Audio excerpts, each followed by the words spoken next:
सलमान ज़फ़र हैं मस्कत ओमान से।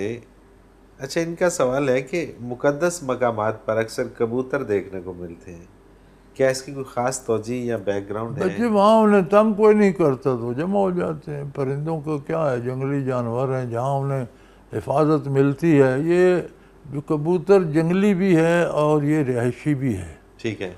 ये आबादियों को भी चाहता है और है जंगली परिंदा। सही।